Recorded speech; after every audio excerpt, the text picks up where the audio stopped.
Que no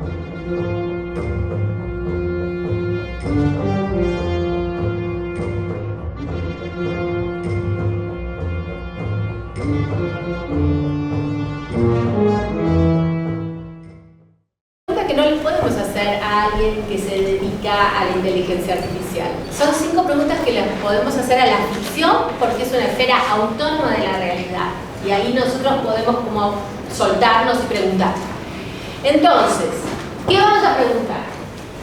¿Por qué nos atrae tanto la construcción de máquinas inteligentes? ¿Por qué hace desde antes, digamos, de la producción de inteligencia artificial? Ya, por ejemplo, con los autónomas se estaba pensando en máquinas que imitaran a la humanidad. ¿Por qué? ¿Por qué esa atracción? ¿Puede una máquina ser inteligente? ¿Puede ser autónoma? Y no solamente ahí la corté la pregunta, porque la pregunta completa era, ¿puede ser autónoma y revelarse en esa autonomía? O sea, ejercer su completa agencia y decir, yo soy autónoma de los seres humanos y ahora me voy a vivir con mis propias reglas y mis propios deseos, así que me voy a rebelar contra ellos. ¿Pueden las máquinas tener sentimiento? ¿No podemos enamorar de una máquina?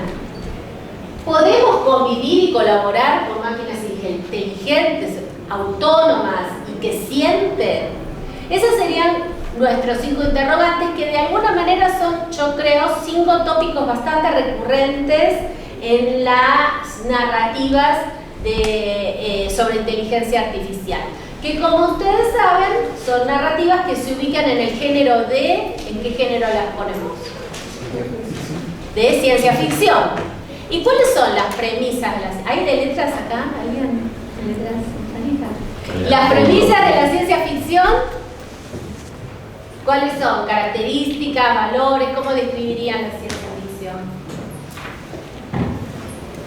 Yo siento que puede jugar como con varios factores porque dependiendo de cada género, no podemos decir que siempre hay como una proyección del futuro, porque muchos géneros son como una historia presente, o incluso nos empieza, por ejemplo, en el steampunk, está como en este pasado como victoriano, pero futurista. Entonces yo diría que una de las características es que sí puede haber como una proyección del futuro y vamos a encontrar como ciertos elementos que siempre van a ser como tecnológicos, donde se relacionen con algo humano, o sea, por ejemplo, algún conflicto social, algún conflicto, no sé, amoroso, de muerte, que implicaría como revivir a alguien a través de la ciencia, o sea, como ciertos factores que sí podríamos como rastrear directamente. Claro, estos tal vez sí lo comparten con otros géneros, pero el hecho de cómo tratan determinado tema luego lo ciencia ficción.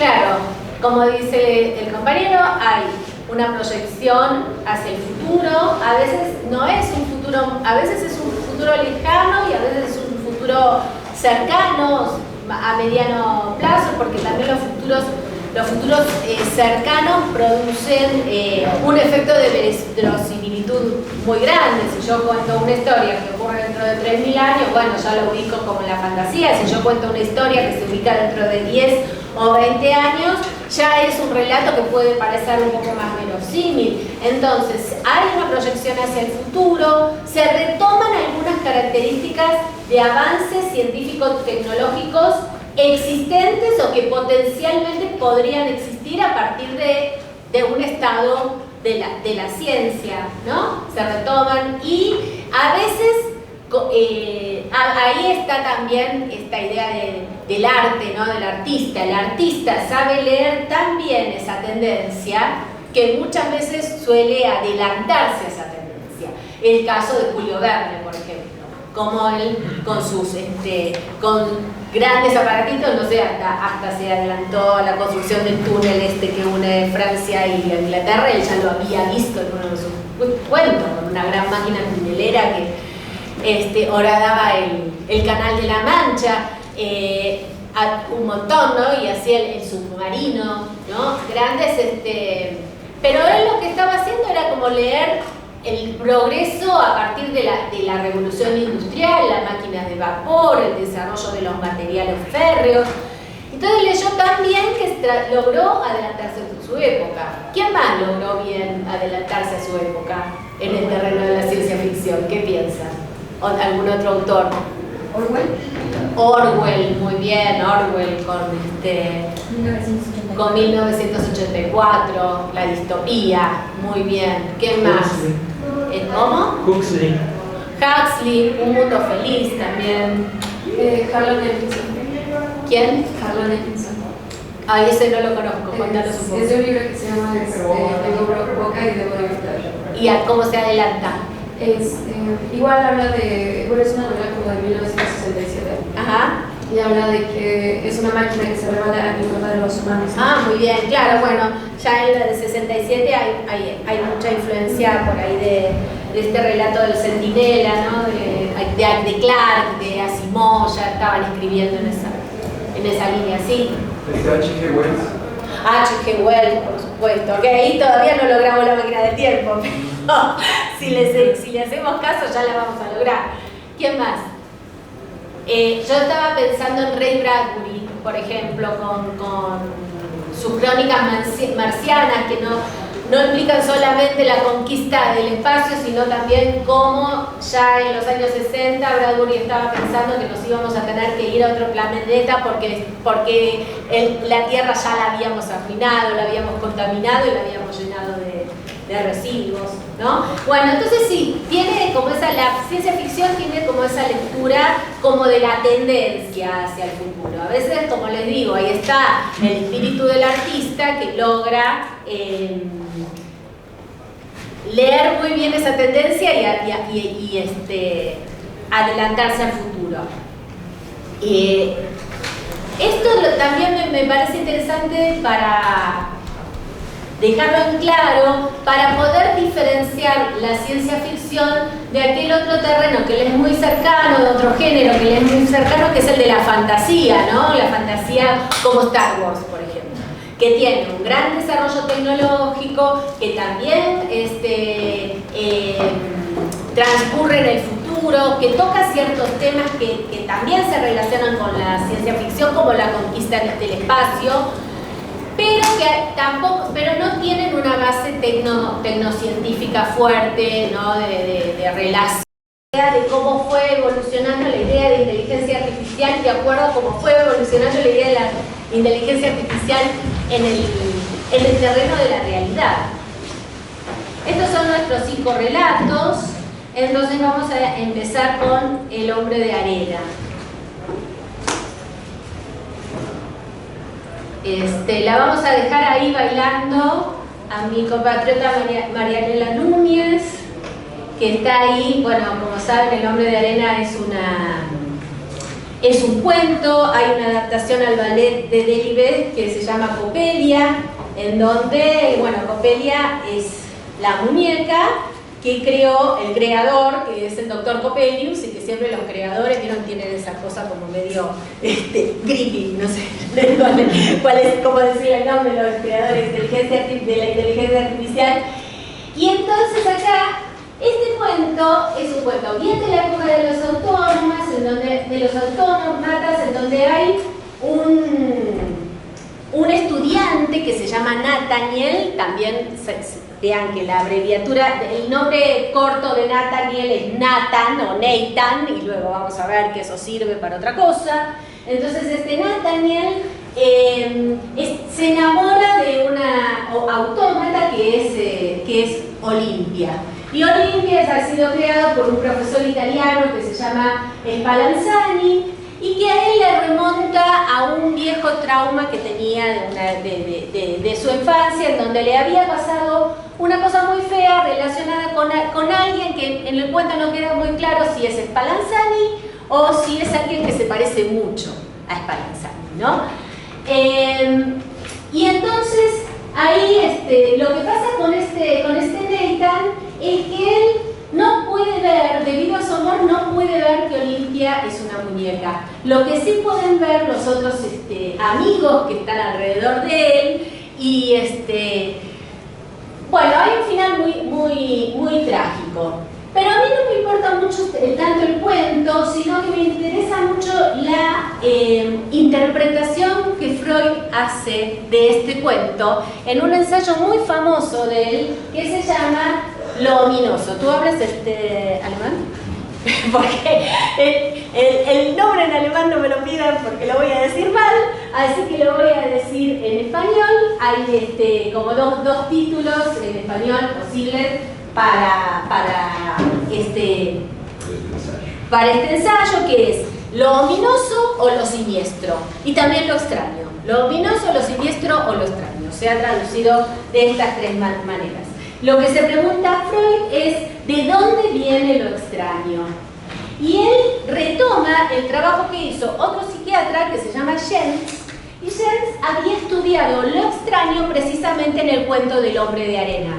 Y dice, por ejemplo, alguien ominoso, alguien extraño, algo que causa angustia, que causa no exactamente terror, ¿no? Pero esa sensación como de estar compungido, de no poder poner en palabras, eso sería la angustia, y la angustia estaría causado por algún elemento que viene de lo extraño. O sea, lo conocido no causa angustia, lo extraño causa angustia.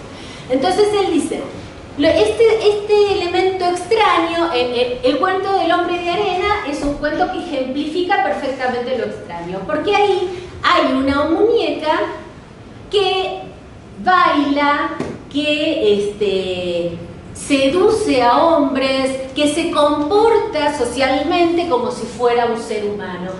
Y eso es algo de la dimensión de lo extraño. Alguien que sin ser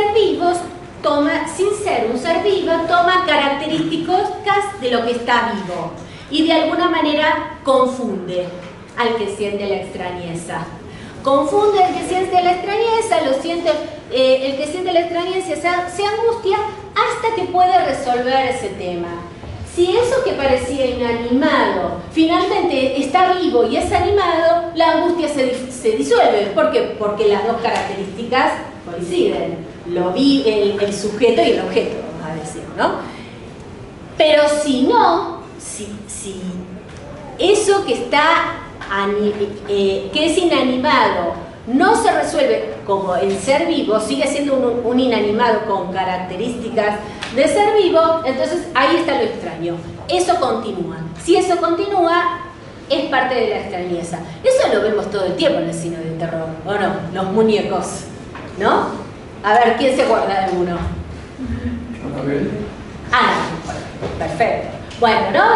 Y ahí están los muñecos del cine de terror, lo que están es recreando esta idea de lo extraño, que luego Freud lo retoma y dice, lo extraño nos remite a trauma de la infancia. ¿Dónde están los traumas? Lo extraño, en el trauma de la infancia. Siempre, o sea, podemos nosotros, de adultos, experimentar una situación ominosa, extraña, etcétera, o como sea la traducción, pero si la experimentamos es porque nos remite a un trauma de la infancia, como le pasaba a Nathaniel. A Nathaniel le pasaba exactamente eso. Y una parte de este trauma, de lo extraño, es también el deseo de que eso inanimado sea un ser vivo. Por ejemplo, Nathaniel, cuando se enamora, lo que quiere es que Olimpia sea una mujer, no que sea una muñeca. Le produce una frustración muy grande que no lo sea y una situación de angustia irresoluble. Pero lo que él quiere es que sea una mujer. Entonces ahí yo lo que diría es, a mí, uno de los grandes relatos que a mí me explica el porqué, ¿no?, desde la ficción, es este ensayo de lo ominoso de Freud. ¿Por qué? Bueno, ¿por qué? Porque nos atrae lo extraño, porque nos remite a la infancia, porque tiene que ver con seres que tienen características que son objetos inanimados que toman características animadas, y lo que nosotros estamos viendo es cómo eso se resuelve. ¿Cómo se resuelve? ¿Cómo hacemos que esto cobre vida? ¿Cómo hacemos que cobre lo más aproximado a la vida? ¿Cómo hacemos, no? Entonces ahí está el porqué. Ahora nos vamos a pasar a un segundo relato que tiene que ver con ese porqué, que es mucho más moderno y que tiene para mí una gran intertextualidad con el cuento del hombre de arena de Freud, que es esta película que se llama Ex Machina, en donde hay un programador que se llama Caleb y hay un desarrollador que se llama Nathan, que también es un desplazamiento de aquel personaje. Por eso les dije, acuérdense que se llama Nathaniel. Y acá el creador se llama Nathan. Y Caleb es traído a su casa por Nathan para descubrir si unas ginoides se llaman, serían como unos androides femeninos que están ahí bailando, están bailando de lo más contentos. Se trata de que Caleb pueda tratar de...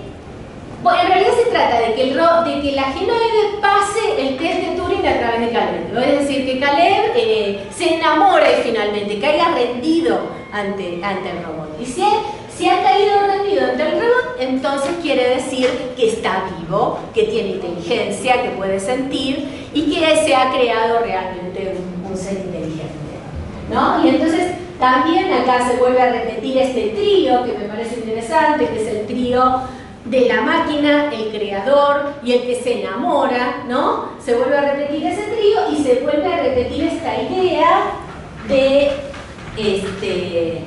se vuelve a repetir esta idea de lo siniestro en este deseo de que la máquina cobre vida, ¿no? Entonces, ¿por qué? Porque hay una mezcla entre lo siniestro y la atracción. Ahí estaría como mi hipótesis del por qué.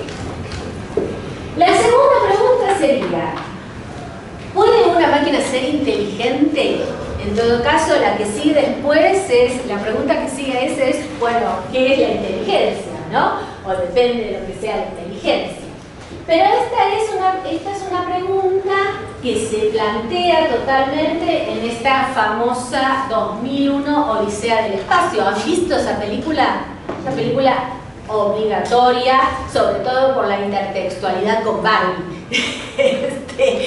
Pero más allá de eso, más allá de esa intertextualidad con Barbie, es una película obligatoria para poder pensar un montón de dimensiones de qué es la inteligencia, si se puede diseñar una máquina inteligente y de las estrechas relaciones entre la tecnología y la ficción.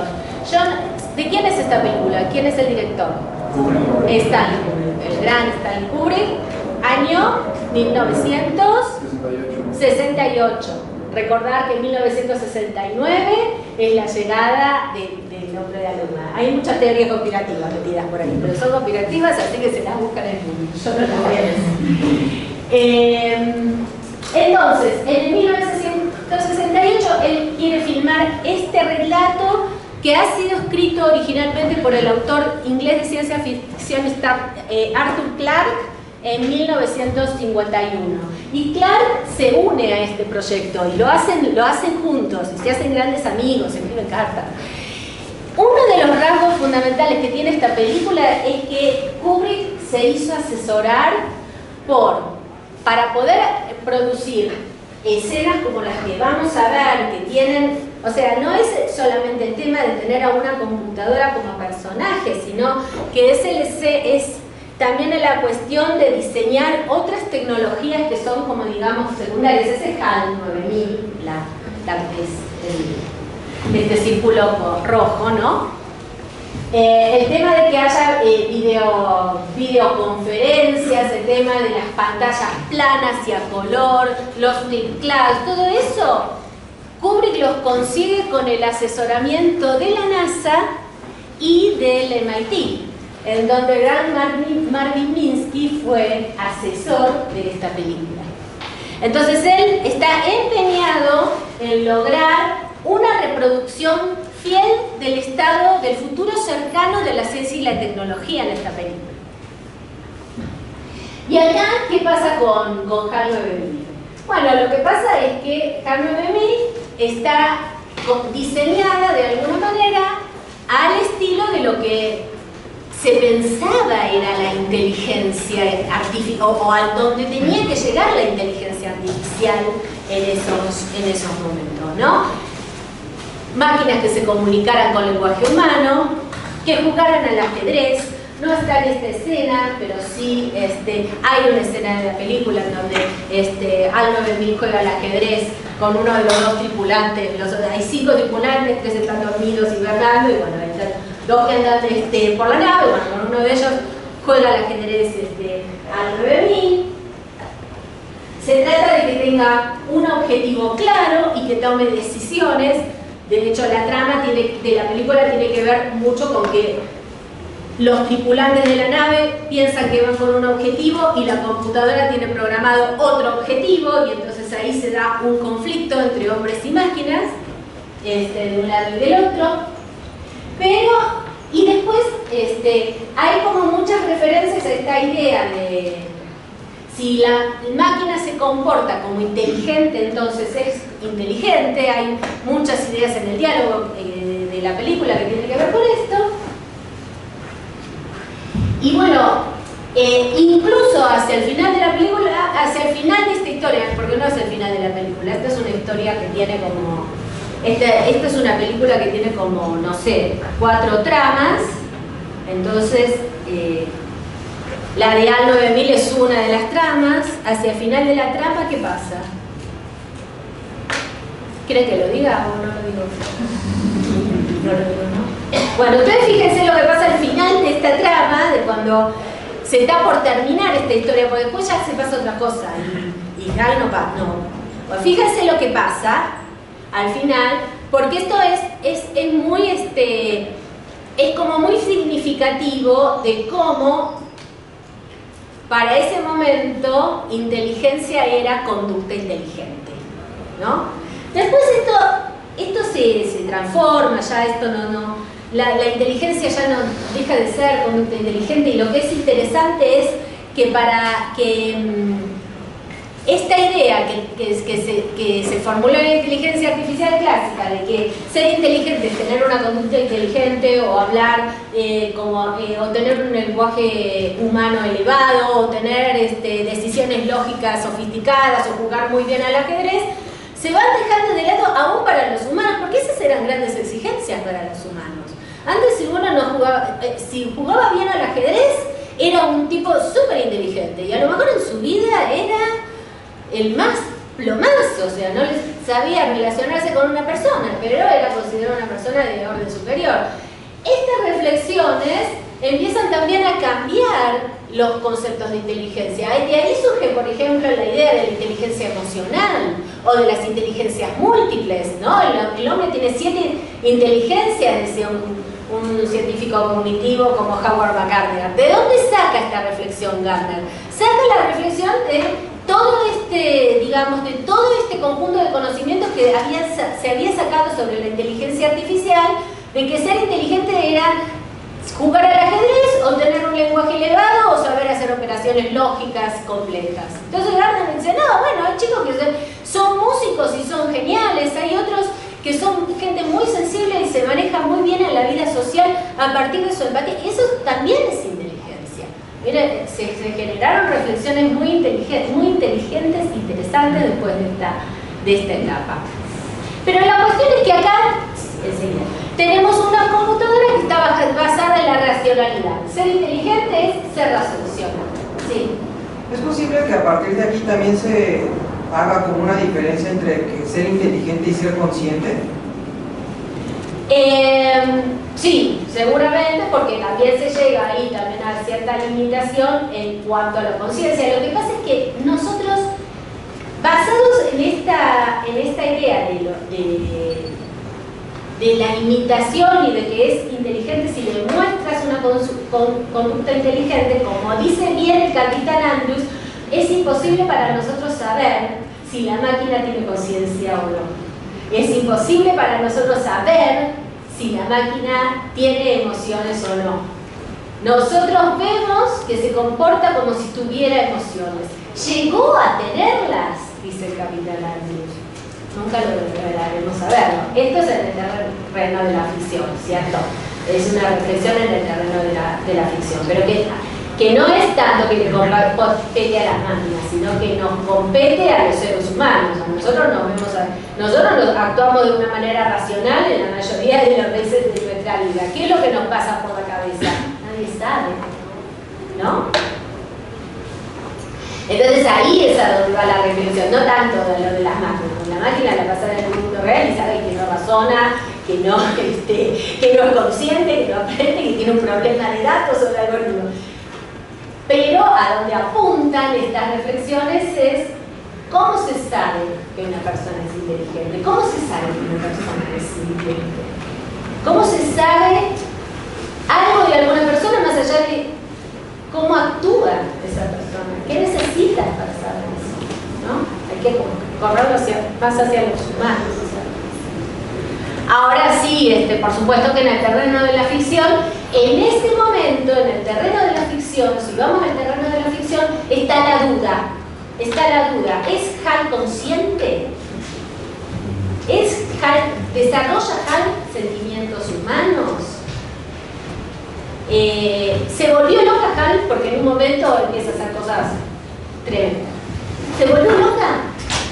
¿No? Entonces ahí, en el terreno de la ficción, está esa línea gris en donde esas interpretaciones serían posibles, ¿no? Por eso, bueno, nos gusta la ficción, porque nos deja ir a un poquito más allá, ¿no? Bueno, esa sería nuestra segunda pregunta. Ahí el mojón, entonces, para pensar en una máquina inteligente, lo pone nuestra querida 2001 Odisea del Espacio. Y luego nos desplazamos un poquitito más hacia los años 80. En los años 80 está también esta película que para mí también es otro mojón en la historia de las máquinas inteligentes, que es Blade Runner. Es de 1982 y el director es Ridley Scott, el maravilloso Ridley Scott. Y estas máquinas inteligentes que en 2001 era una computadora, digamos, que no se podía mover, que era pequeñita, que estaba fija. En este caso, las máquinas inteligentes pasan a ser los llamados replicantes, ¿no? Que están hechos con un cierto material orgánico, son muy fuertes, son muy inteligentes, a veces tienen más fuerza y más inteligencia que los seres humanos y que son prácticamente indistinguibles de los seres humanos. Pero ocurren cosas, ¿no? ¿En qué año? ¿Cuál es el año hipotético de esta película? De Blade Runner, ¿se recuerdan? 2019. Es 2019. Y entonces, ¿qué había pasado en el 2019? Bueno, resulta que también la Tierra se había arruinado, también había que colonizar otros planetas y había que hacer trabajos muy forzados, muy duros en esos otros planetas para construir infraestructura. Entonces, una corporación crea a estos replicantes para que realicen trabajos forzados en estos nuevos planetas del espacio exterior.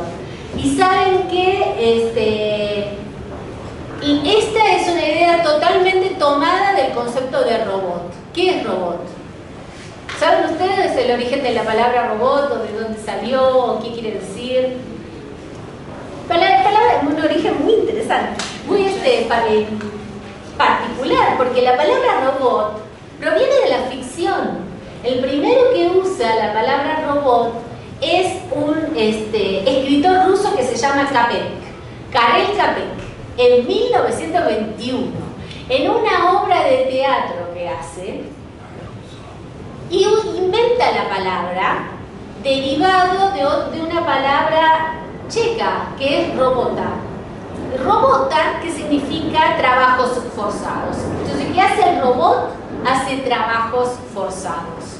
Y estos replicantes eran robots, ¿no? Que hacían trabajos forzados, pero que podían ser empáticos con nosotros, tenían un alto nivel de lenguaje, tenían una inteligencia extraordinaria y tenían un problema que era que duraban 4 años nada más.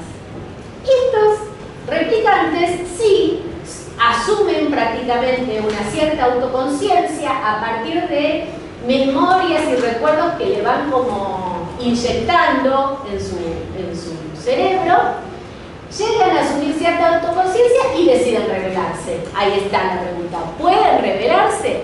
Bueno, a lo mejor cuando tengan autoconciencia, ¿no? Esa sería la respuesta según esta película.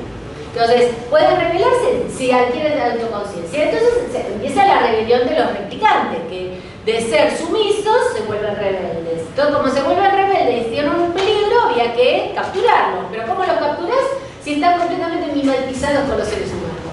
Entonces ahí le hacen un test. Este test se llama el test de Boy-Kampf, ¿no? En la película, que es en realidad un remedo del test de Turing, y que se trata de presionar a los replicantes hasta que no pueden contestar. Y las preguntas tenían que ver con situaciones emocionales, con situaciones de miedo, con situaciones que a un ser humano lo pondría en una situación emocional muy difícil y que a los replicantes tal vez no.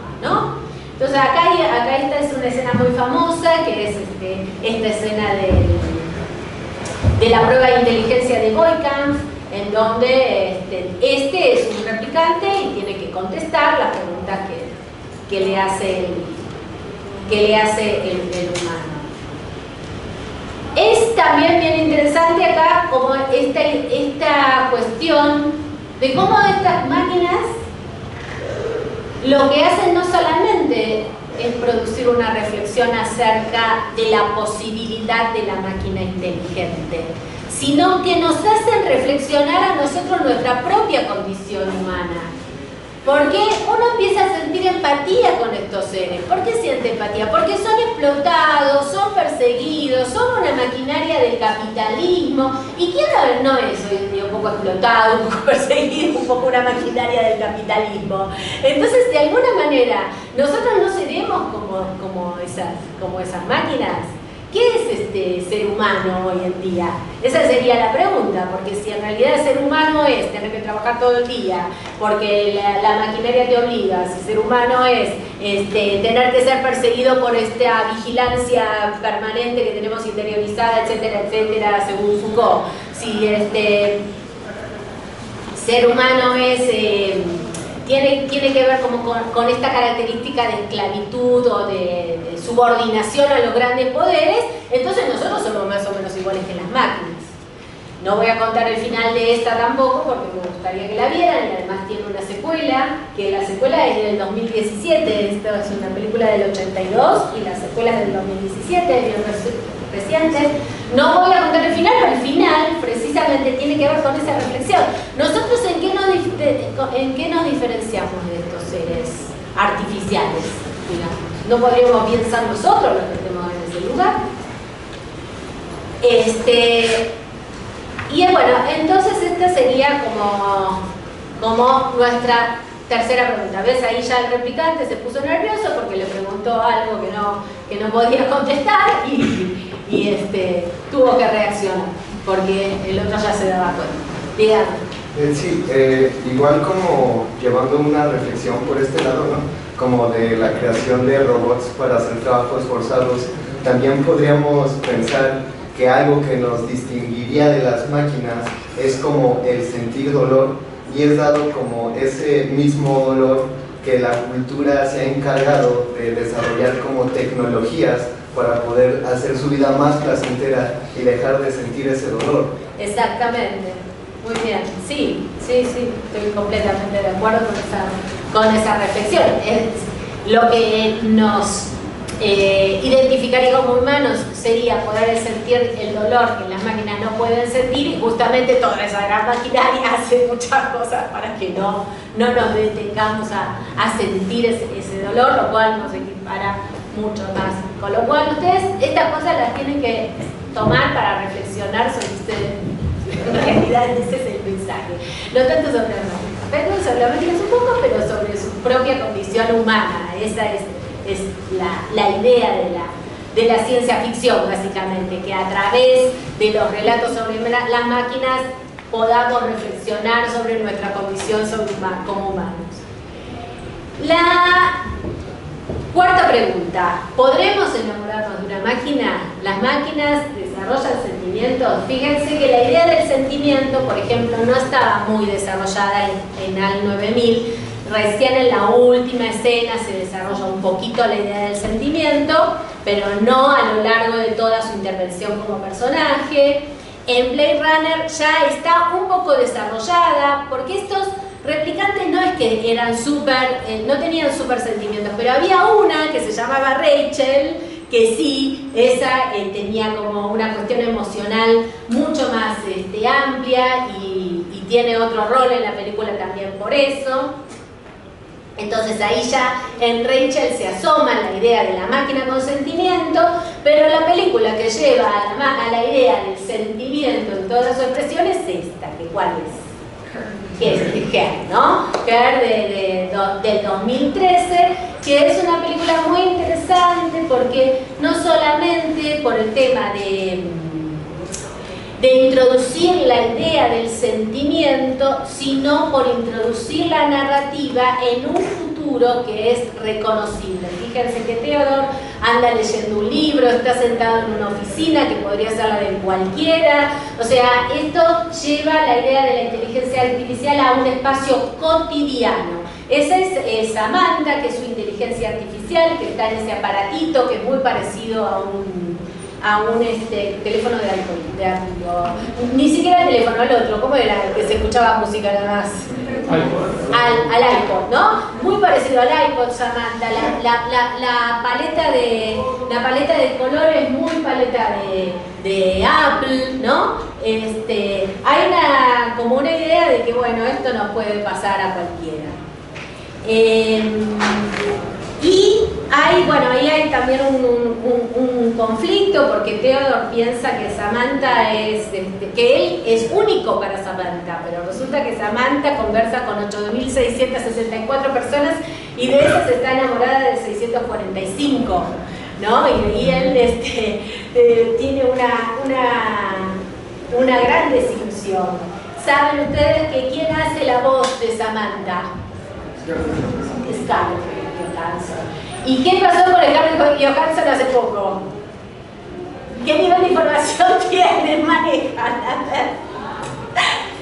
Hace muy poco, yo le diría que menos de un año, el dueño de OpenAI, Sam Altman, la quiso contactar a Scarlett Johansson para que fuera la voz de ChatGPT, y Scarlett Johansson le dijo que de ninguna manera.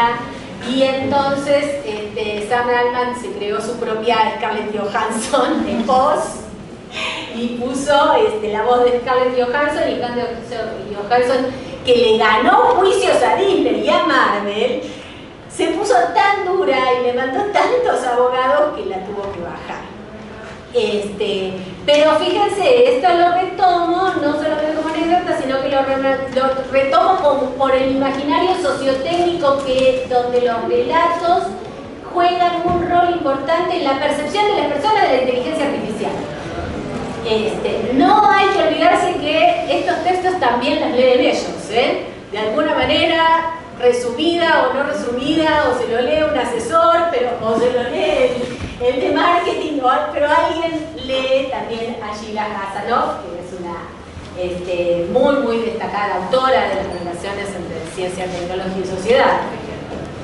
Entonces, en este caso, bueno, Theodore se enamora de la máquina y pasan cosas, ¿no? Y la máquina se enamora de él, pero resulta que estaba enamorada de 8.000 más, no, de 600 más, pero conversaba con 8.000.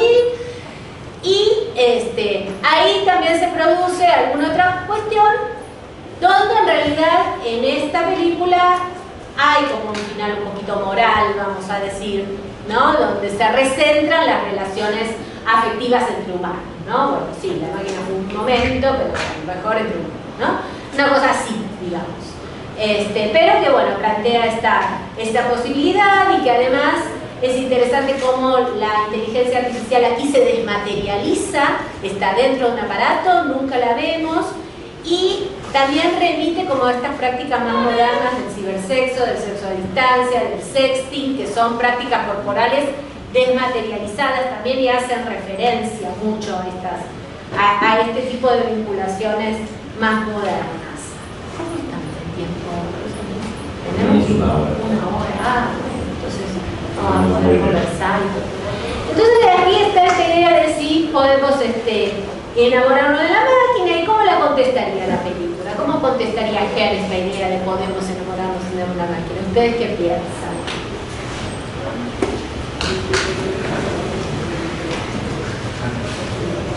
Pues en parte como el personaje principal fue el que se enamoró más de él, o sea, la máquina como que no sabía si podía sentir. Claro. Y como que solo fueron como aproximaciones a lo que realmente estaba sintiendo el otro personaje, siente. Y que pues al final eso era lo que los diferencia, que es el sentimiento como de enamorarse, ¿no? Que puedes llegar como a tener como ciertas sensaciones similares o la idea de, pero pues sí no está experimentando como que lo mismo. Sí, lo mismo de forma. Sí, esa escena reveladora. ¿No? En donde aparte es una escena bien interesante, creo que la pasamos ahí, en donde él ve que hay otras personas mirando el mismo aparato y dice, pero ¿cómo? No soy el único.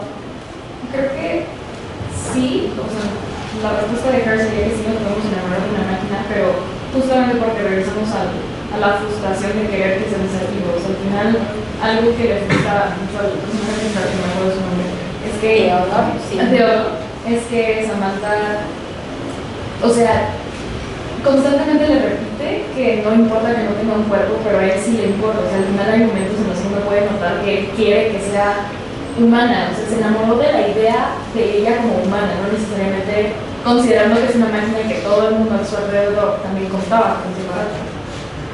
Sí, muy bien. Entonces, él en realidad resuelve la cuestión cuando se da cuenta de que es una máquina, ¿no? Y ahí también él puede como cerrar un vínculo que tenía con una ex esposa que no sé qué, y después escribir una carta, qué sé yo, ¿no? Como que bueno, volvamos a los vínculos humanos, sería un poco la moral. Pero también hay otra cuestión bien interesante de esta película, que es esta idea de enamorarse del diferente. De enamorarse de, bueno, me enamoro de una máquina o me enamoro de, no sé, lo que sea, o me enamoro de un intersexo, un transexual, o de una mujer, o de un hombre, no sé, o sea, me enamoro de quien tengo yo ganas de enamorarme, de alguna manera, ¿no? Me parece que eso también es algo que subyace en la película, lo que también otra vez nos vuelve como esta idea de que la vinculación hombre-máquina sirve en realidad para reflexionar más sobre la condición humana. Bueno, o sea, yo creo que sí, un ser humano se puede enamorar de una máquina. O sea, de hecho ya hay casos ahí que he visto en las noticias de un japonés que se casó con una muñeca inflable o algo así. Pero lo que veo más difícil es que la máquina se enamore de un ser humano. O sea, o sea, no solo del humano enamorándose de máquinas que parecen como antropomorfas, que parezcan humanas, sino que hay personas que así aman a sus coches o a sus electrodomésticos, hasta incluso sienten más amor por su auto que por, no sé, sus hijos, no sé, cosas así. O sea, sí, la relación humano-máquina siento que sí hay una especie de amor, pero lo que dudo bastante es si alguna máquina se puede enamorar de un ser vivo. Sí, pero lo que sí es cierto, un par de cosas quisiera, ya que tenemos tiempo, hacer como ciertos vínculos más hacia lo social, ¿no? Salir un poco de los relatos y, por ejemplo, ver que este tipo de aparatitos como Samantha han anticipado la conexión de millones de personas a chatbots conversacionales durante la pandemia, muy anteriores a ChatGPT, por ejemplo, como fue el caso de Réplica, de réplica con K, ¿no? Que aparte de replicante, réplica, ¿no? Cómo se va trasladando los significantes. Y réplica fue usado sobre todo en las sociedades orientales de una manera muy profusa en la época sobre todo del COVID-19. Hay muchos estudios científicos que han hecho los sociólogos acerca del uso de estos chatbots para reducir el aislamiento, para tener una contención emocional, y que han sido efectivos y que se han después también identificado algunos usos patológicos en donde el ser humano pretendía que la máquina le devolviera el afecto, ¿no? Y sentirse muy angustiados y muy mal porque eso no sucedía y generaba una patología, pero eran los menores casos, digamos, los casos no tan mayoritarios, y sí había habido del otro lado cierta contención emocional que daban los chatbots, digamos, un poco más generalizadamente. Y hay estudios científicos hechos sobre este tema, no es simplemente cuestión de especulación, digamos, o de ensayo. Y después, también otra cuestión es que justamente Her fue una de las películas, se han hecho también encuestas de ciencia acerca de la percepción social de la inteligencia artificial a través de la película. O sea, ¿cuánto influyó la película para la percepción social de la inteligencia artificial, ¿no? Y entonces, había algunos datos interesantes, lo estoy buscando, en esa encuesta, es una encuesta reciente, creo que se publicó en el 2024. Es una encuesta en donde Her es una de las películas, y Ex Machina. Her y Ex Machina fueron dos películas que han sido, Her, la serie Black Mirror y Yo Robot. Tres narraciones que la gente consideró muy cercanas a la realidad de la inteligencia artificial. Y en estas encuestas también se decía que las personas que se contactaban con la inteligencia artificial solamente mediante narrativas ficcionales de este estilo son más propensas a creer que las inteligencias artificiales podrían dominar el mundo, que podrían quitarles sus trabajos y que podrían ejercer vigilancias sobre los humanos.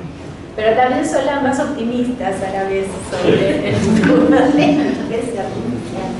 Y la gente identifica mucho, o sea, lo ven bastante cercana a la realidad, así que como Black Mirror, como Her y como Yo Robot, y películas como Yo Robot. Es un estudio, después les paso el dato si les interesa. Entonces sí, realmente hay una tendencia a pensar la inteligencia artificial con relación a lo emocional. La quinta pregunta que tenemos es si será posible convivir con máquinas. O sea, dado un futuro en donde las máquinas realmente son pensantes, son conscientes, son sintientes y se mezclan con nosotros en la sociedad, ¿será posible convivir con ellas? Y entonces la película que yo encuentro más interesante de los últimos tiempos es esta que se llama The Creator. ¿La vieron la película? ¿La vieron el año pasado? No fue un gran éxito de taquilla, pero yo se la recomiendo, creo que está en Amazon. Es una película excelente. Se dice que Gareth Edwards, que fue el director de Rogue One, filmó esta película con una cámara de $3.000 y logró unos efectos especiales increíbles, y es cierto. Y esta película se sitúa en un futuro en donde, bueno, la inteligencia artificial era buena y ayudaba a la humanidad hasta que hay una gran explosión en un laboratorio en California. Se mueren muchísimas personas, millones de personas, entonces se decide prohibir la inteligencia artificial. Eso decide Estados Unidos. Sin embargo, el Oriente sigue desarrollando inteligencia artificial y desarrolla inteligencia artificial en forma de arma letal. Y el gobierno de Estados Unidos quiere capturar a esta inteligencia artificial letal, y resulta que esta inteligencia artificial letal es una niña que se llama Alfie. Y es una niña que tiene una cara de lo más dulce y buena y linda, pero es una inteligencia artificial letal que puede aprender en segundos de todo el ambiente que la rodea, que aprende de millones de datos, que puede anticiparse en su futuro, sabe leer muy bien las tendencias a partir de esos millones de datos y puede anticiparse al futuro. ¿Qué es lo que Alfie más quiere en la vida? Se quiere encontrar con su mamá. ¿Quién es su mamá? The Creator. Por eso la tradujeron como Resistencia esta película, porque si no la tendrían que haber traducido como la creadora, porque la que crea a Alfie no es el típico hombre programador, sino que es una mujer, que se llama Maya. Maya se murió en esa gran explosión de inteligencia artificial, pero pudo transmigrar su cerebro a un androide que tenía su forma. Entonces también ahí está el tema miren cuántos temas tiene esta película con relación a la inteligencia artificial, que está el desarrollo de inteligencia artificial para la guerra, ¿no? Las lethal, ¿cómo se llaman? Las LAWs ahora, Lethal Autonomous Weapons, ¿no? Las armas letales autónomas, un tema que está muy ahora en debate y en producción incluso.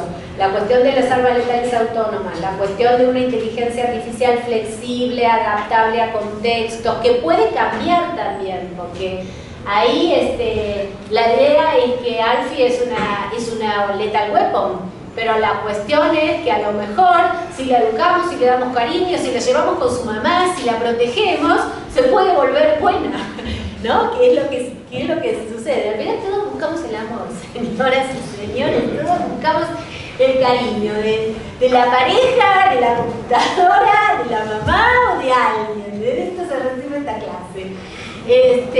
Entonces, si la llevamos con su mamá, a lo mejor puede cambiar.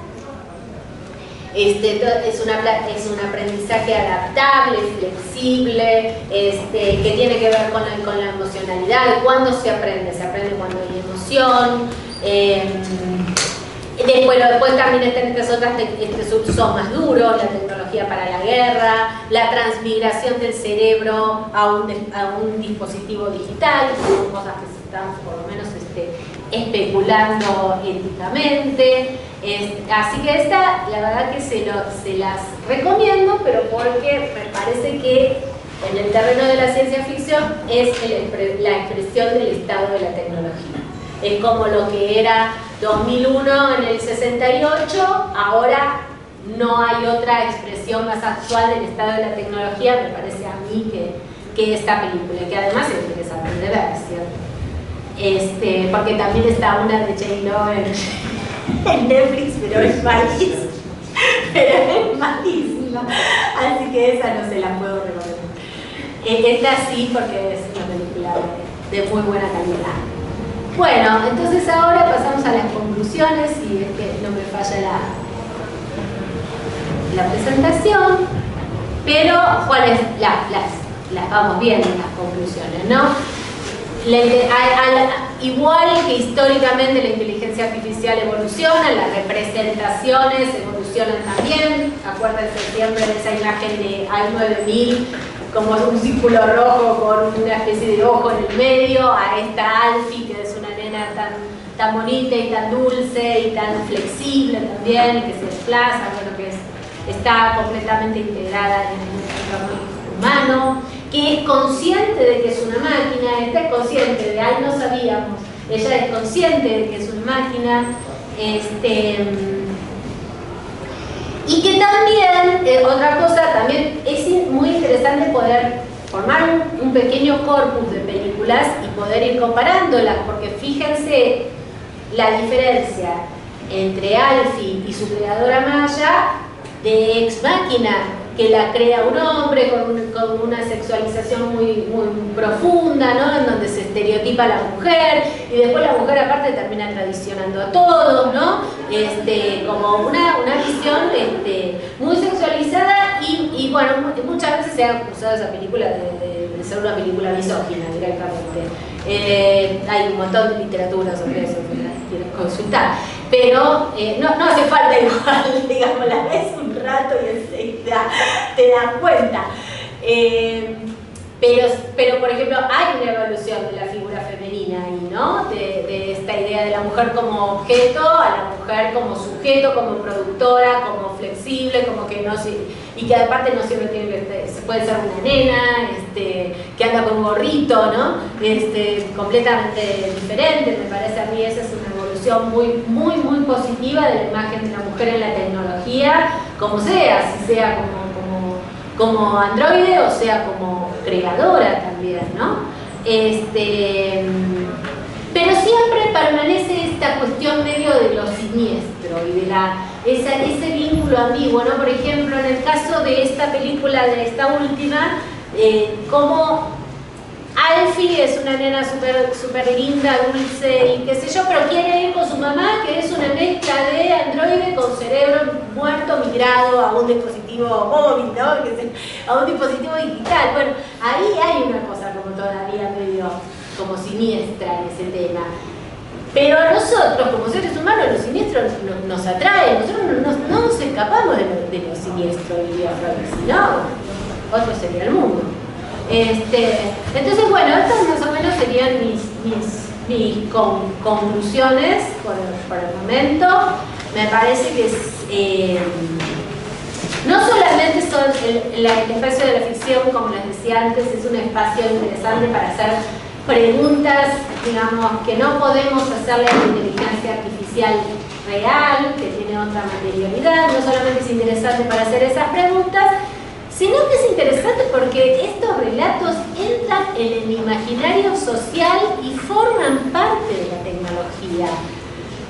Nos guste o no, sobre todo de una tecnología tan inmaterial, porque ¿qué es la inteligencia artificial? Son salvo que, bueno, veamos, no sé, un robot como estos japoneses que están empezando a hacer para que te atiendan la casa o no sé qué, o la aspiradora robot.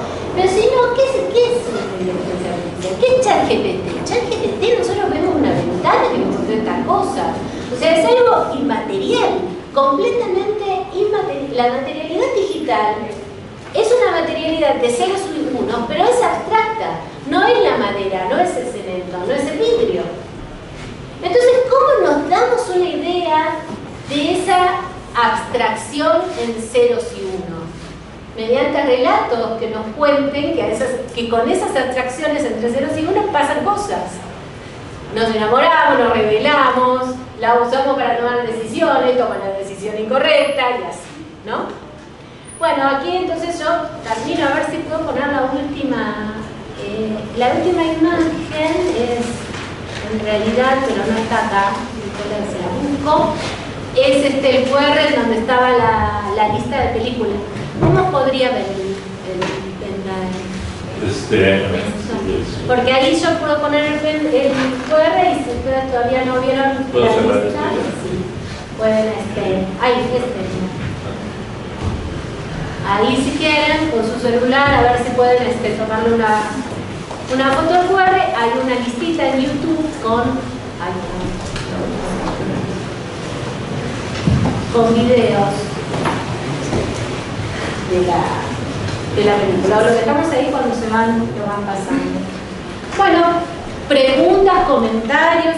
Otra cosa que no dije es que por supuesto que hay un montón de otros relatos que se relacionan con estas preguntas. Estos son 5 que a mí me parecen paradigmáticos. Tal vez ustedes tengan otros cuentos o películas que aportar, que vayan en estas dimensiones, o tal vez también tengan otras preguntas para hacer a la visión. Por allá, justo sí quería hacer como que la mención a una serie de HBO que nada más vi las primeras 2 temporadas de Westworld, que creo que abarca todas estas temáticas que mencionó en su ponencia. Sí, Westworld, la llamada de excelente calidad, un poco oscura, pero sí, totalmente aplicables. Todas estas preguntas se podrían analizar perfectamente en esa serie, que también tiene su densidad filosófica, en donde las máquinas cumplen los deseos de los humanos, están ahí para cumplir deseos, pero de repente no quieren, o se descomponen, no les da. Sí. Bueno, con respecto a esto de los imaginarios, bueno, tengo un comentario y una pregunta. Primero es que, bueno, hace unos años hice una investigación sobre las películas sobre el futuro y me di cuenta, o sea, la conclusión de esa investigación que hice fue que todas las películas del futuro son distópicas, o sea, no hay una sola película que presente un futuro bonito o así, o los que lo hacen, que es de que solo una élite vive en un estado así bonito, pero hay todo lo demás está destruido, ¿no? O sea, casi ya es un pleonasmo decir futuro distópico. Entonces, todo nuestro imaginario sobre el futuro y sobre las inteligencias artificiales nos presentan así escenarios catastróficos o de máquinas contra humanos, que las máquinas nos asesinan o los humanos torturan a las máquinas, sí, pero o sea, creo que si no somos capaces de imaginar un futuro bonito, o sea, menos lo podemos crear, ¿no? Entonces, si todos nuestros imaginarios de inteligencias artificiales son destructivas, pues o sea, para allá vamos a ir, así como se han cumplido todas las imaginarios de hace 100 años de ciencia ficción, o sea, de la contaminación, de las armas, de las bombas nucleares, o sea, todo eso se ha cumplido, o sea, todo lo que imaginamos hoy se va a cumplir si no podemos imaginar otras cosas. Bueno, es un a mí me parece que sí, es verdad eso, totalmente comparto. Pero me parece que The Creator, sin ser ingenua, porque no se puede tampoco ser ingenua frente a los grandes conflictos que vive el mundo si queremos ubicarnos en el terreno de la ciencia ficción, si no, nos tenemos que ubicar en el terreno. Pero, digamos, siendo realista, vamos a decir, con el mundo que tenemos y las políticas que tenemos, The Creator me parece que abre una posibilidad justamente a la pregunta, que a lo mejor no lo cerré bien, la pregunta de si podremos convivir con las máquinas.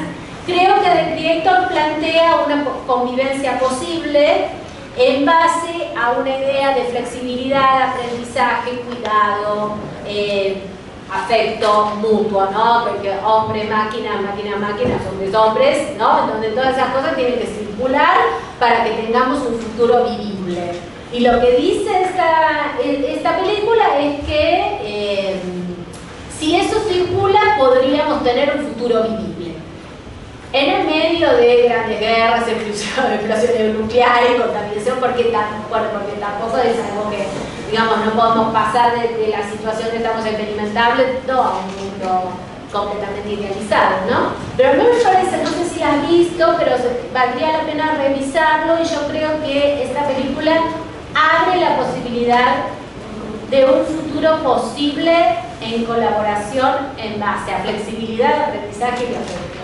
Pues así vi esa película y justo, aunque pareciera que en un momento como que se llevan bien las máquinas y los humanos ahí que como que siembran y cosechan comidas y juntos y todo eso, pues está todavía presente toda la pelea entre Oriente y Occidente y usan los robots para cosas bélicas, y al final esta niña pues también hace toda una destrucción así de un buen de todo para encontrar a su madre. O sea, al final se replican las mismas historias de hace siglos de que las máquinas contra los hombres, de la parte bélica, de la tecnología, de todas estas cosas. Bueno, entonces la que plantea un mejor futuro habrá que filmarla.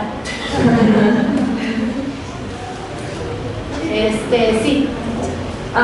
Bueno, a mí me gustaría como resaltar la cuestión de que si bien es como nos estaba diciendo durante la clase, que existe como una relación o una influencia directa en nuestra configuración acerca de estas realidades o de estos imaginarios sociotecnológicos, pues también hay una influencia del pensamiento filosófico dentro de estos imaginarios que se representan en la ciencia ficción. Y me gustaría decirlo porque, pues no sé, ¿no? Desde el pensamiento pues pretécnico, por decirlo así, ¿no? La filosofía de la tecnología ingenieril, o en el pensamiento de Lewis Mumford con el gran mito sobre el gran mito de la megamáquina, me parece que se llama su ensayo, o José Ortega y Gasset con las limitaciones de la técnica, o Heidegger, ¿no? con este trabajo sobre la pregunta de la técnica. Creo que también hay como una particular expresión, ¿no? acerca de estas reflexiones filosóficas que enfocan, ¿no? también como esta cuestión de la técnica hacia escenarios catastróficos o hacia escenarios en donde también el ser humano, no se me viene a la mente lo que dice Heidegger, ¿no? En las meditaciones sobre la técnica, acerca de que pues al final ya no va a haber como esta distinción, ¿no? Entre humano y tecnología, ¿no? Y estas cuestiones. Entonces pues era como eso, ¿no? Como resaltar que también existe, o creo yo que puede haber como esa posibilidad de esta influencia del pensamiento filosófico en lo que se refleja también en la ciencia ficción. Desde ella, porque también el pensamiento filosófico reflejado en la creación de máquinas, y sobre todo en la primera inteligencia artificial, en los primeros años del primer paradigma, había una gran recolección de la filosofía, ¿no? Que es conocer, qué es ser inteligente, qué es ser una máquina, qué diferencia la máquina con los humanos. Esas son todas preguntas filosóficas, y también por ese camino que es el razonamiento. Por eso entonces el camino también se espera llegar al diseño. Pero ahí me parece que sí tienes una punta para trabajar con más detalle, en una monografía, en un ensayo. Sí, bueno, y es que, por ejemplo, pensaba también como, creo que es Jake Selin, quien habla sobre esta cuestión de que las máquinas, o bueno, las tecnologías o las máquinas están inspiradas también como en el funcionamiento del cuerpo, ¿no? Pero también, o sea, pensándolo también como en un sentido de una carencia, ¿no? De algo que el cuerpo humano no puede hacer. Y eso está súper reflejado también en las películas de la ciencia ficción, ¿no? O como también pues esta cuestión del deseo, en el sentido de pues esta modificación biotecnológica, ¿no? Que se refleja, por ejemplo, en la película de Blade Runner. A mí me parece pues bastante interesante, ¿no? O sea, esa cuestión de pensar como en estas modificaciones, y que además es algo que ya se está haciendo, ¿no? O sea, bueno, la tecnología que soluciona la falta, eso es algo que también se da en el diseño de tecnología de la vida real. Usar la tecnología para suplir la falta, ¿no? Tecnología para niños con autismo, que es difícil, resulta difícil. Robots asistivos para personas con grandes problemas mentales, no puede, o sea, los seres humanos no pueden intervenir, qué sé yo, se arman situaciones muy conflictivas. Entonces ahí va la robótica asistida. Robótica asistida para la soledad en Japón, ¿no? La robótica asistida que se dice que nace porque hay situaciones de envejecimiento en Japón y no hay suficientes personas jóvenes que puedan cuidar a los viejos, entonces se desarrollan robots que puedan cuidar a los viejos. Bueno, siempre está la cuestión de la falta, eso, y de cómo la tecnología viene a solucionar esa falta, que es bastante siniestro en sí mismo también, porque hay que ver si realmente nos hace bien como seres humanos que toda falta sea llenada con tecnología, ¿no?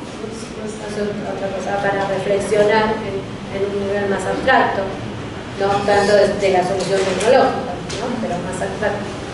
Sí.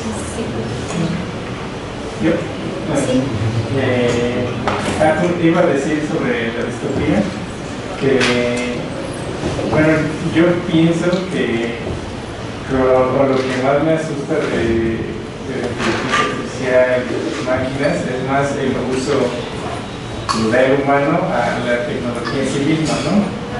Creo que la imposibilidad de pensar en un futuro como bueno o distópico no es por las máquinas en sí, sino por los humanos actuales, ¿no? O sea, por ejemplo, a mí lo que me da miedo de una, digamos, arma autónoma no es tanto el sí que exista, sino que Estados Unidos la tenga, por ejemplo. O por ejemplo, de dispositivos que se puedan conectar al cerebro, me da más miedo pues que sean, digamos, usadas para la manipulación de intereses de ciertas personas, más que sí que la tecnología existe. Y ahí hay algo que, a mi entender, no está lo suficientemente filosóficamente aclarado. Porque bueno, sí, uno podría ver el escenario de la tecnología bélica como una continuación de otras tecnologías también, ¿no? Porque si desarrollamos una bomba nuclear que aparte era carísima de hacer y por cada prueba comprometía un montón de recursos, ¿cómo nos van a desarrollar armas que son su replicabilidad es de un costo muy bajo, su prueba no implica prácticamente cosas, o sea, porque se puede simular y qué sé yo, ¿no? Eso se puede ver en una continuidad, pero en el resto de las tecnologías, ¿realmente los humanos hemos sido tan malos usándolas? Digo, las que hacen a los consumidores finales, ¿no? Yo el otro día pensaba, ahora hay un montón de escuelas que dicen que van a prohibir los celulares en Estados Unidos, porque los chicos aprovechan, mientras el maestro está hablando, le hacen bullying al compañero de al lado, o le toman la foto a la chica para hacerle el cuerpo no sé qué, pero ¿por qué? O sea, siempre, y realmente cuando uno investiga un poco el tema del uso de la tecnología, no sé, cómo uno recolecta 2000 imágenes masivas de cómo de lo que se hace con las inteligencias artificiales generativas, y de esas 2000, 1000 son estereotipos sexualizados de mujeres, ¿no? Pero, ¿por qué? O sea, siempre caemos en esos usos. Si en realidad yo acá en el celular, por ejemplo, yo tengo una música preciosa, me comunico con mis amigos, no sé, pongo noticias que me gustan en la red social. ¿Por qué? Cuando referimos a una tendencia general, estamos pensando en usos negativos. Yo creo que eso es algo que realmente, ¿cómo es que llegamos a ese? Eso es algo que nos tenemos que ir a favor. ¿Quién? Acá. Sí. De los imaginarios sociotécnicos, ya nos ha comentado que van creciendo a la par con el desarrollo tecnológico. Sí. Y me pregunto si, también retomando el comentario de hace rato, si siendo tan pesimista se debía a que no había tanta información al respecto o se estaba generando apenas información respecto a la inteligencia artificial y el primer reflejo humano es como la precaución, la advertencia. Y en estos momentos que empieza a circular y se empieza a socializar más los usos y las verdaderas posibilidades, va a tender a cambiar esa tendencia a crear esos escenarios de el fin del mundo, de distopías, etcétera, a escenarios más, pues tal vez no alejados, más posibles. Si eso tiende a pasar, va a ser también responsabilidad de las personas dedicadas a las letras, a las humanidades, como también empezar a crear esa barrera de, bueno, vamos a empezar a crear materiales que ya no hablen tanto de la inteligencia artificial destructiva, sino en mejores usos para que también la socialización hacia la inteligencia artificial sea más óptima en beneficio de todas y todos. Sí, es cierto, comparto en que el hecho de la explosión de las inteligencias artificiales generativas que ponen a las personas en mayor contacto con una herramienta de inteligencia artificial puede cambiar el imaginario sociotécnico y también, o sea, a mayor uso, digamos, mayor conciencia de las posibilidades y limitaciones de las herramientas. Entonces, muchas cosas se van identificando, pero también, digamos, no solamente hay que identificar ese discurso de bueno, nos van a sustituir, se van a usar para la desinformación, o no sé, todo lo que sea como que contribuya a una tecnodistopía. También ese discurso lo produce alguien y lo producen mucho las compañías y se trata también de poder identificar ese discurso, ¿no? Por ejemplo, desarrollamos una herramienta que va a dejar sin trabajo a los diseñadores y que pasa el test de los médicos y que puede redactar una sentencia exactamente igual que lo haría un juez. Y después resulta que si lo redacta la sentencia, los casos antecedentes no existen, si hace un diseño, las letras están todas al revés, ¿no? Y todo así. Una vez, hace poco vi unos videos de la revista Wired que eran muy buenos, que ponían un montón de profesionales en fila delante de ChatGPT.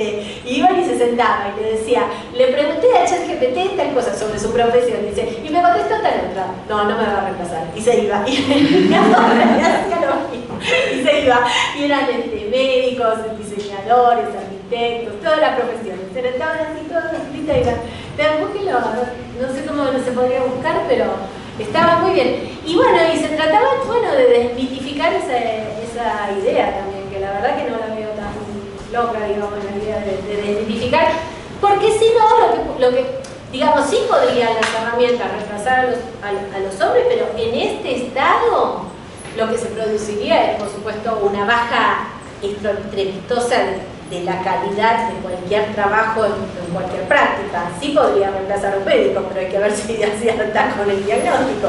Ese es el problema, ¿no?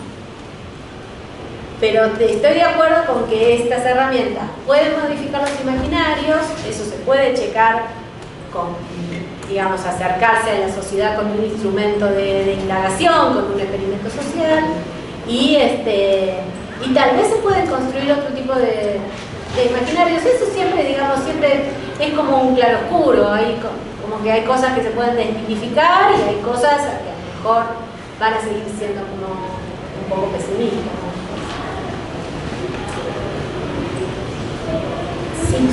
Bueno, ya que hablamos, ¿no?, como actualmente, o también como ya dijimos, proyección a futuro, ¿no?, como de este miedo que permea de que pues las máquinas puedan reemplazar como al ser humano en sus actividades.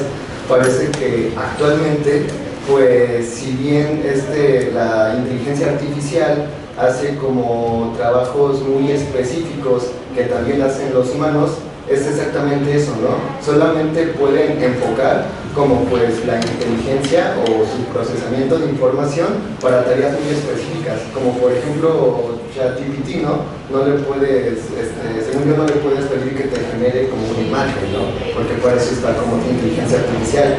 Entonces yo creo que pues sí hay todavía una brecha como demasiado enorme, porque pues la mente humana como que sí puede realizar como distintas tareas, ¿no? Incluso como estas nuevas inteligencias artificiales que ya tienen como esta cosa de deep learning, que pues recuerdo una que se llamaba AlphaGo, no recuerdo si es esa, que le gana como a un campeón de ajedrez, pero pues le gana al campeón de ajedrez porque pues le cargan un buen de jugadas, ¿no? O sea, muchísimas jugadas que pues la máquina estudia, pero después hacen como una máquina más fregona, por así decirlo, que le gana a esta otra máquina porque tiene la capacidad de aprender por sí misma, o sea, a través de haber jugado mucho tiempo con ella solita, como que pues idea estrategias, ¿no? Entonces pues ya pasamos como al otro paso de poder hacer que la máquina tenga un aprendizaje desde cero. Sin embargo, parece ser que ese aprendizaje solamente como que esté enfocado en tareas como muy particulares, ¿no? Y pues yo creo que es muy difícil poder hacer que la inteligencia artificial se pueda abocar a tareas generales, porque pues los desarrolladores de software y esas cosas como que no están enfocados en eso, ¿no? O sea, bueno, por ahora, yo diría por ahora. Ahí dejaría abierto un espacio. Ahora no, seguro, y además es completamente incómodo, o sea, dominar 10 inteligencias artificiales, que una te hace la imagen, el otro el texto, el otro no sé qué, te corrige la red. Yo no puedo hacer eso, yo uso una y ya está, sí, basta. Pero hay gente que se sabe, que tiene una lista para no, eso es imposible, prefiero hacerlo yo. Pero eso es por ahora, a lo mejor un día todos se juntan en una sola.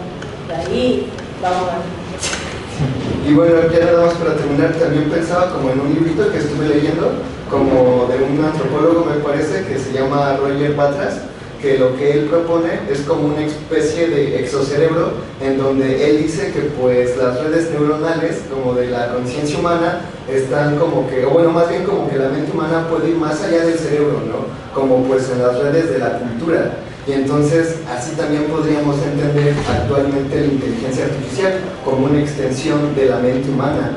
Tendría también que la inteligencia artificial crear redes culturales, según plantea como este autor, para poder desarrollar una conciencia como la humana, ¿no? Esa es la idea de la singularidad, ¿no? Yo no mucho hasta ahí no le digo la verdad, pero me parece que sí está como anclado, me parece, en la idea de singularidad de Google, modelo. Sí, pero sí, es esta relación entre tecnología y cultura y que tanto la tecnología. El ejemplo a mí que se me ocurre es el buscador de Google. Siempre ha estado tratando de replicar y de alguna forma es como un espejismo o un reflejo de nosotros mismos, de lo que buscamos. Y se parece, entonces sí, de extensión también, ¿no? De antropológico, sí, como extender nuestras capacidades. Sí, Sí hay, yo entiendo que sí está como esta corriente que está pensando en una especie de difusión, vamos a decir. Pero no me he entrado mucho ahí. Yo soy una persona más realista.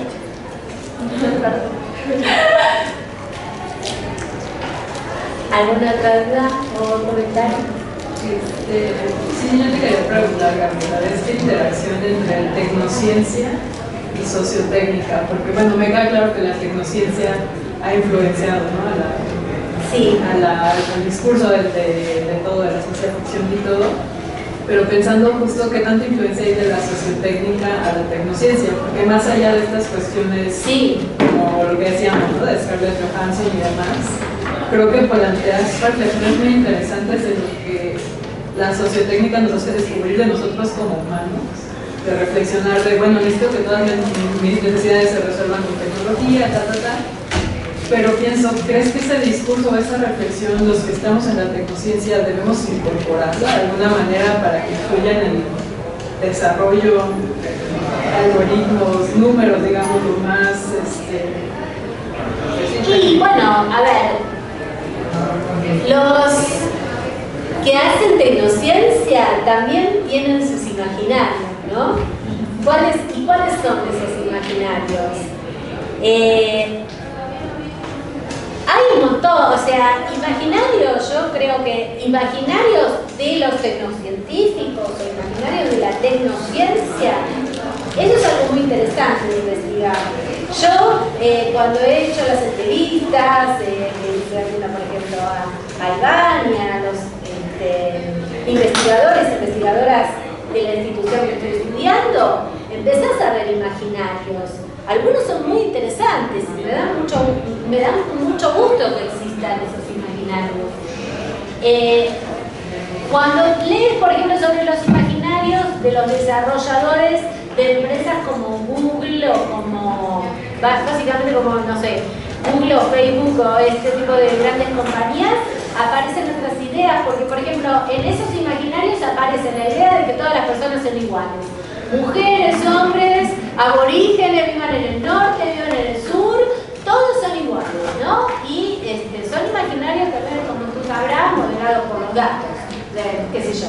Como modela una gran base de datos como la que puede usarse para ser entrenada ChatGPT. ¿Cómo modela a la población afroamericana? ¿No? ¿Y quién se preocupa por ese modelado? Y eso es una cuestión de imaginarios. Si tú contratas a todos hombres blancos del norte que viven 2 metros, que no tienen problemas económicos y que creen que viven en una burbuja, el imaginario de esos hombres es uno. Si tú contratas a Timmy Kebru, es otro, y la despides enseguida, que te das cuenta de que su imaginario es otro, afuera. Entonces, los imaginarios tecnocientíficos son muy interesantes y sí pienso que desde luego influyen en los desarrollos. También a veces los imaginarios no están completamente construidos. Me ha tocado ver que, por ejemplo, yo que soy una persona que anda como en diferentes disciplinas, qué sé yo, un día estoy con los sociólogos, un día estoy con los ingenieros, otro día estoy con los críticos literarios y así.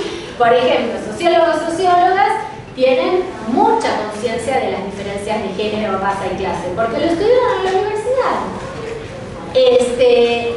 Ingenieras e ingenieros tienen muy poca conciencia de las diferencias de género y de cómo, pero sí sí hay conciencia de las diferencias sociales de género, ¿no? O sea, somos menos mujeres que hombres, en la facultad había menos mujeres, había más hombres, por ser mujer me cuesta mucho más llegar al doctorado, llegar al M3 o lo que sea, ¿no? Hay 80% de hombres en la comunidad de los ingenieros y 20% de mujeres. Toda esa cuestión de la representatividad está muy consciente. Pero luego, que se hace ciencia diferente siendo hombre que siendo mujer, que hay problemas que afectan más a las mujeres que a los hombres, eso es algo de lo que no se tiene conciencia, o sea, lo que se llama en la epistemología feminista el contexto de justificación, ¿no? El contexto de descubrimiento se tiene, o sea, ¿cuál es el contexto social del descubrimiento? Somos menos mujeres, son más hombres, hay diferencias de sexo, de raza, de clase, todo eso sí. Soy mujer, tengo hijos, me cuesta un montón hacer investigación. Bueno, eso es el contexto del descubrimiento. De todo eso se tiene mucha conciencia, pero de que siendo mujer tú influyes en la epistemología de la ciencia que produces, de eso es muy difícil lograr conciencia todavía. Y ahí es donde hay que más insistir.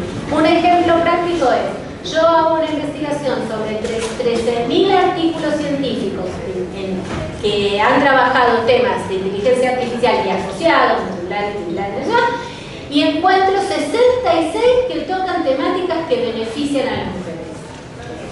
Bueno, podría no haberlo encontrado ninguno, así que si hay 66, buenísimo.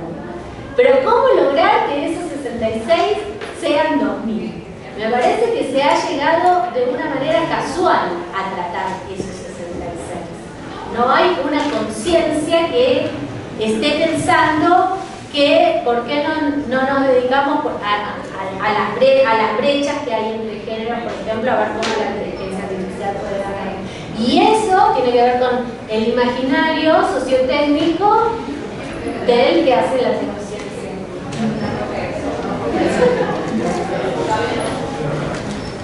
Bueno, si no tienen otra duda, yo los dejo aquí, así se va. Primero a comer y segundo a pensar.